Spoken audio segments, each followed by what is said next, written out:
KAFKA on the Shore by Haruki Murakami. Chapter 1. Cash isn't the only thing I take from my father's study when I leave home. I take a small, old gold lighter. I like the design and feel of it. And a folding knife with a really sharp blade. Made to skin deer, it has a 5-inch blade and a nice heft. Probably something he bought on one of his trips abroad. I also take a sturdy, bright pocket flashlight out of a drawer. Plus, sky blue Revo sunglasses to disguise my age. I think about taking my father's favourite Sea Dweller Oyster Rolex. It's a beautiful watch, but something flashy will only attract attention. My cheap plastic Casio watch with an alarm and stopwatch will do just fine and might actually be more useful. Reluctantly, I return the Rolex to its drawer. From the back of another drawer, I take out a photo of me and my older sister when we were little, the two of us on a beach somewhere with grins plastered across our faces. My sister is looking off to the side, so half her face is in shadow and her smile is neatly cut in half. It's like one of those Greek tragedy masks in a textbook that's half one idea and half the opposite. Light and dark, hope and despair, laughter and sadness, trust and loneliness. For my part, I'm staring straight ahead, undaunted, at the camera. Nobody else is there at the beach. My sister and I have on swimsuits. Hers a red floral print one-piece, mine some baggy old blue trunks. I'm holding a plastic stick in my hand. White foam is washing over our feet. Who took this, and where, and when, I have no clue. And how could I have looked so happy? And why did my father keep just that one photo? The whole thing is a total mystery. I must have been 3, my sister 9. Did we ever really get along that well? I've no memory of ever going to the beach with my family. No memory of going anywhere with them. No matter, though. There's no way I'm going to leave that photo with my father, so I put it in my wallet. I don't have any photos of my mother. My father threw them all away. After giving it some thought, I decide to take the cell phone with me. Once he finds out I've taken it, my father will probably get the phone company to cut off service. Still, I toss it into my backpack, along with the adapter. Doesn't add much weight, so why not? When it doesn't work anymore, I'll just chuck it. Just the bare necessities. That's all I need. Choosing which clothes to take is the hardest thing. I'll need a couple sweaters and pairs of underwear. But what about shirts and trousers? Gloves, mufflers, shorts, a coat. There's no end to it. One thing I do know, though, I don't want to wander around some strange place with a huge backpack that screams out, "Hey, everybody, check out the runaway." Do that, and someone is sure to sit up and take notice. Next thing you know, the police will haul me in and I'll be sent straight home, if I don't wind up in some gang first. Any place cold is definitely out, I decide. Easy enough, just choose the opposite, a warm place. Then I can leave the coat and gloves behind and get by with half the clothes. I pick out wash and wear type things, the lightest ones I have, fold them neatly, and stuff them into my backpack. I also pack a 3-season sleeping bag, the kind that rolls up nice and tight, toilet stuff, a rain poncho, notebook and pen, a Walkman and 10 discs, got to have my music, along with a spare rechargeable battery. That's about it. No need for any cooking gear, which is too heavy and takes up too much room, since I can buy food at the local convenience store. It takes a while, but I'm able to subtract a lot of things from my list. I add things, cross them off, then add a whole other bunch and cross them off too. My 15th birthday is the ideal time to run away from home. Any earlier, and it'd be too soon. Any later, and I would have missed my chance. During my first 2 years in junior high, I'd worked out, training myself for this day. I started practicing judo in the first couple of years of grade school, and still went sometimes in junior high, but I didn't join any school teams. Whenever I had the time, I'd jog around the school grounds, swim, or go to the local gym. The young trainers there gave me free lessons, showing me the best kind of stretching exercises and how to use the fitness machines to bulk up. They taught me which machines you use every day and which ones can only be built up with machines, even the correct way to do a bench press. I'm pretty tall to begin with, and with all this exercise I've developed pretty broad shoulders and pecs. Most strangers would take me for 17.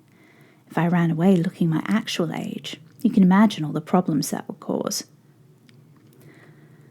Other than the trainers at the gym and the housekeeper who comes to our house every other day, and of course the bare minimum required to get by at school, I barely talk to anyone.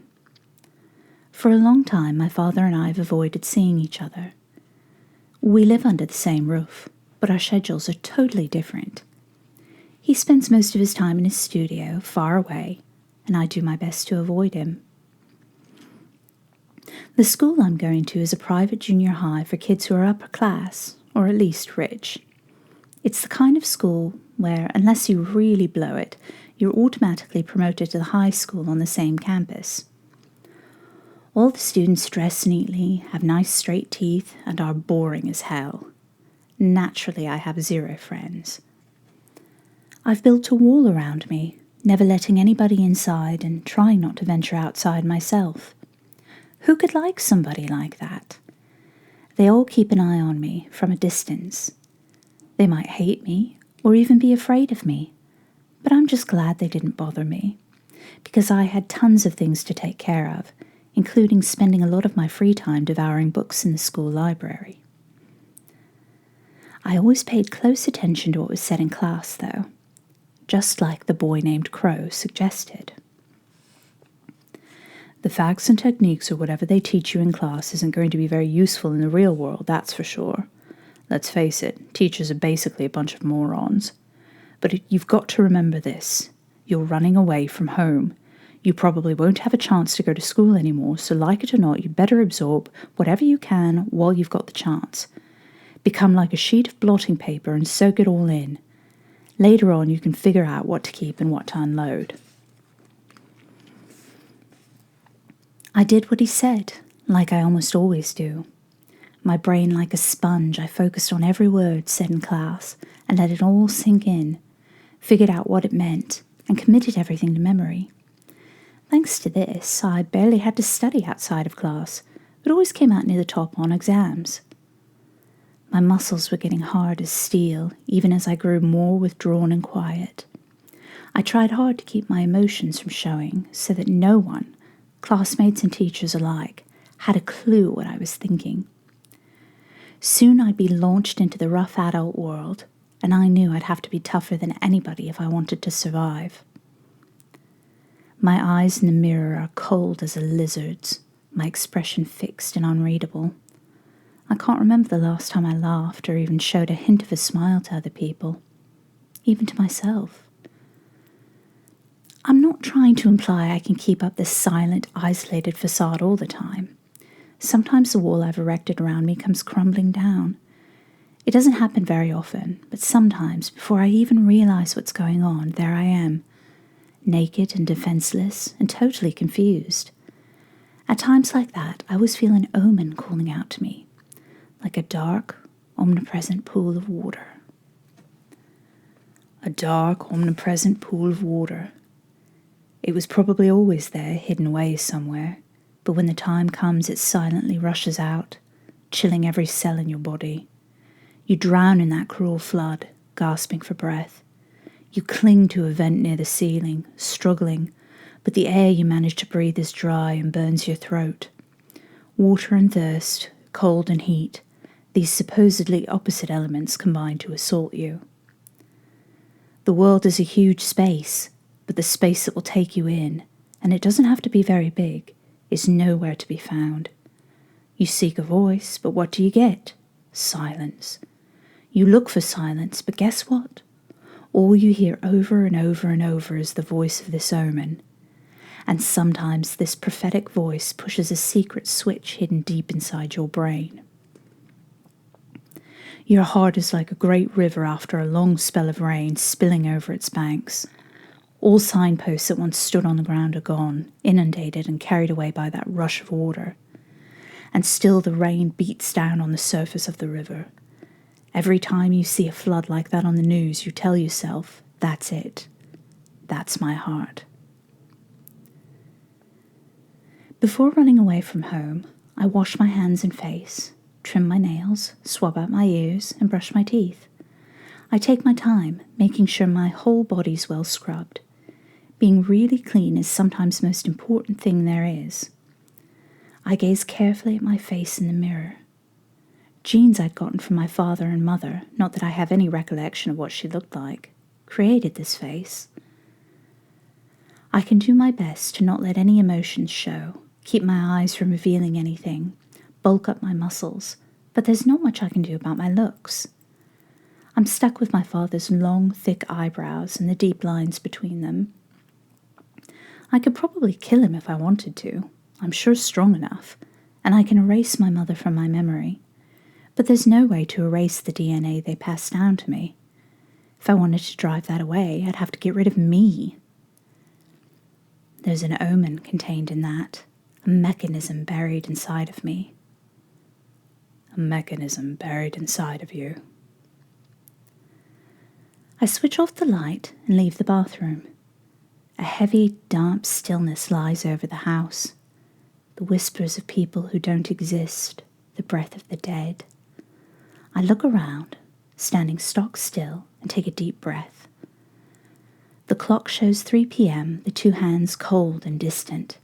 They're pretending to be non-committal, but I know they're not on my side. It's nearly time for me to say goodbye.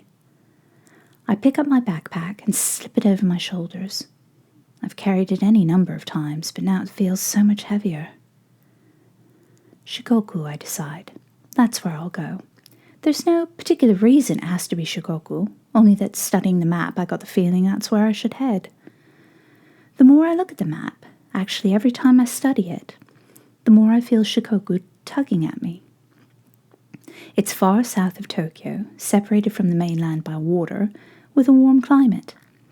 I've never been there, have no friends or relatives there, so if somebody started looking for me, which I kind of doubt, Shikoku would be the last place they'd think of.